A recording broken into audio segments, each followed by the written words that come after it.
આજરોજ 2 ઓક્ટોબર ગાંધી જયંતિ નિમિત્તે મંડોર, કાકડખીલા અને ભાણપુરની ગ્રામ પંચાયતમાં ગ્રામસભાનું આયોજન કરવામાં આવ્યું। આજરોજ મંડોર, કાકડખીલા, ભાણપુર ગ્રામ પંચાયત કચેરી ખાતે મહાનુભાવો, નાયબ તાલુકા વિકાસ અધિકારી હરીશ જાદવ તેમજ તલાટી કમ મંત્રી વિપુલ ચૌધરી તેમજ મંડોર પીએસસી ના ડોક્ટર નીતલ પટેલ અને સીએસઓ અને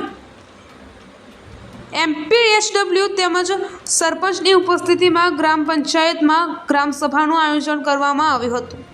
અને તેમાં મનરેગા યોજના અને પ્રધાનમંત્રી આવાસ યોજના તેમજ સ્વચ્છ ભારત મિશન અંતર્ગત પૂરતું માર્ગદર્શન પૂરું પાડવામાં આવ્યું હતું અને તેમજ આરોગ્ય કર્મચારીઓ દ્વારા ટીબી રોગ વિશે તેમજ લેપ્રેસી રોગ વિશે તેમજ